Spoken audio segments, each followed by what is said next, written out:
So how do we live in Ikigai? How does that play out on a day-to-day basis for people that are interested in this concept and, I guess mapping it into their worlds? I mean, you've already touched on it. So, this idea of being aligned or living or expressing your values is crucial. And I often say that that's sort of my go-to answer. If you want to feel ikigai, it's feeling, it's not achieving, and it's not really even finding because it's usually there. You're just not in tune with your values, and you just uncover these ikigai sources. So, it really is about understanding what your values are and living those values, being aligned with them or being, true to them.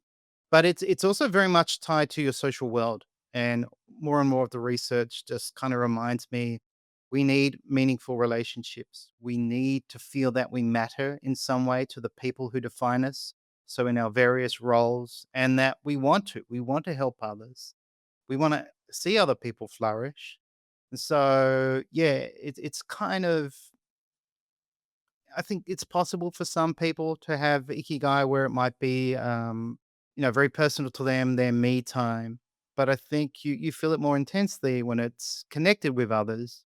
Yeah. And yeah, there is a sense of purpose behind that. And that doesn't mean you have to be starting a business or changing the world. It could just mean if you go out with your mates, you have a good time and maybe you're the kind of guy who makes sure everyone gets home safely or Yeah. you could be the guy who is the life of the party and makes everyone laugh. Yeah. Or it could be involved in your community and you help people, neighbors, whatever in your community. Love that.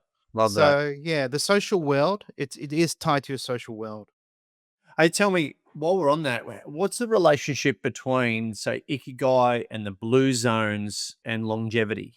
Okay. There's some direct crossover there, and obviously a blue zone over there in Japan, which has been heavily studied. Obviously, yeah.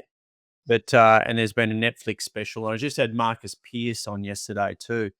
That we did an episode, and he's gone and visited, and he takes people into blue zones, and talks to the locals, and Sure. then yeah, like it's really interesting.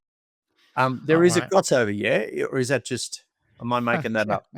Well, you're not making it up, but I think it's again, this is a Western romanticization. So Dan Buettner came up with the five blue zones. He's a National Geographic fellow, and his research is accurate. Like doing all these things, obviously eating a healthy diet and having strong social connections helps. I guess what's interesting about Okinawa used to have the longest lived people in the world, going back when he started his research in 2000 or in And just 1999. for the reference, Dan, what's his name? Dan Buettner, Now what was his special on Netflix?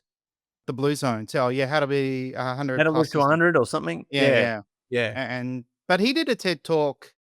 So this is how Mark Wynn got inspired to do that blog post where he merged the Venn diagram because Dan Buettner did a TED talk like over 10 years ago, 13 years ago, I right. think, on the blue zones when he first introduced it.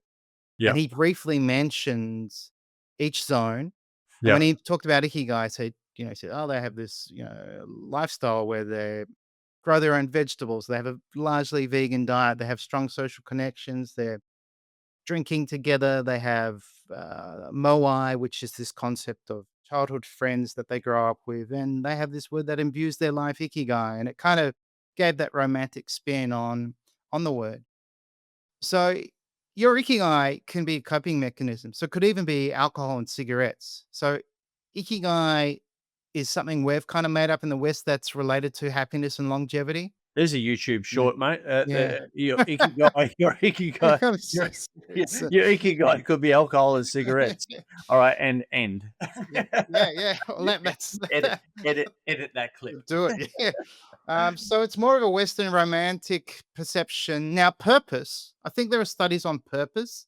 That's if you have a strong sense of purpose, it has all these health benefits that Yeah, kind of can, yeah, prolong your life. yeah, So that is true. And if we take purpose as one of the core aspects of Ikigai, we yeah, could say, okay, yeah, that's possible. But yeah, most Japanese do not think of Ikigai as some sort of key to happiness or a secret to longevity.